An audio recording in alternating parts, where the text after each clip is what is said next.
শ্রী চৈতন্য মহাপ্রভু বলেছিলেন যে বৈষ্ণব হবেন ত্রেনাদপি শুনিচেন তররূপী সহিষ্ণু না অমানিনা মানদেন কীর্তনিয়া সদাহরি।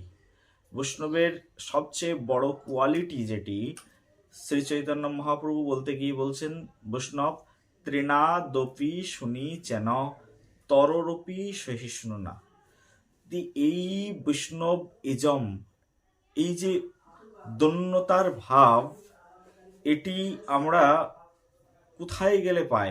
একজন উত্তম বৈষ্ণবের নিকটে গেলে এই উত্তম ভাবটি আমরা শুধুমাত্র প্রাপ্ত হতে পারি। এমনই একজন মহান বৈষ্ণবের সঙ্গে আপনাদেরকে আজকে পরিচয় করাবো। তার বক্তৃতাটি আপনারা একটুখানি শুনে নিন। একজন মানুষ এতটা দীনতা তার জীবনে নিয়ে আসতে পারে, তার কথার মধ্যে এতটা দৈন্যতা, এতটা বিনয়, তার প্রত্যেকটি চলার পদক্ষেপ এতটা বিনয়ী, যা আমাদেরকে মহাপ্রভুর আদর্শ শিক্ষাকে বারবার স্মরণ করিয়ে দেয়। আর তিনি হচ্ছেন শ্রীধাম বৃন্দাবনের অন্যতম আচার্য, গৌড়ীয় বৈষ্ণব সমাজের মুকুটমণি স্বরূপ, গৌড়ীয় বৈষ্ণব সমাজের একজন অগ্রগণ্য বৈষ্ণব এবং শ্রীধাম বৃন্দাবনের রাধাকুণ্ড নিবাসী 108 অনন্ত দাস বাবাজি মহারাজের কৃপাধন্য বৈষ্ণবপদ দাস বাবাজি মহারাজ। তার বক্তৃতাটি একটুখানি শ্রবণ করুন। জীবনে দন্যতা কাকে বলে, নিজেকে কিভাবে দিন করা যায়, নিজেকে কিভাবে হীন করা যায়, নিজেকে কিভাবে, নিজের পরিচয়টিকে অন্যকে কিভাবে সম্মুখে আনা যায়, তারই প্রমাণ আমরা এখান থেকে পাব। রাধে রাধে। আমরা মালা পরাকেও ভালোবাসি না, প্রদীপ দেখানোকেও ভালোবাসি না, উঁচু আসনে বসতেও ভালোবাসি না। আপনাদের সামনে যে উঁচু আসনে বসেছি, এটা আমার পক্ষে কষ্টদায়ক, দুঃখদায়ক। বা কথা বলতে না বললে নয়, ওনারা বয়োজ্যেষ্ঠ গুরুজন, আপনারা সকলেই আমাদের মাননীয় গুরুজন, পূজনীয়।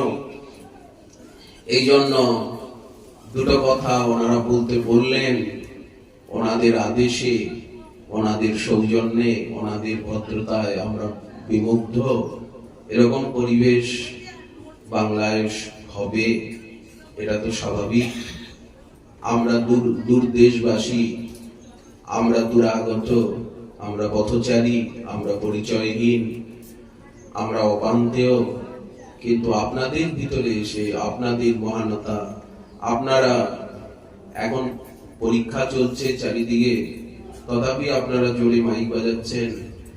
আর এই মূল্যবান আপনাদের জীবনের সময়গুলো আমরা বক বক করে, চিৎকার চেঁচামেচি করে নষ্ট করে দিলাম। এই জন্য আমরা অনুতপ্ত, আমরা অত্যন্ত দুঃখী। আমরা যেন জন্মে জন্মে আপনাদের সঙ্গ পাই, আপনাদের সঙ্গে চলতে পারি। আমরা যেন নিতাই গৌরাঙ্গ রাধা মাধবকে আমাদের প্রাণনাথ, প্রাণবল্লভ, প্রাণপতি রূপে পাই।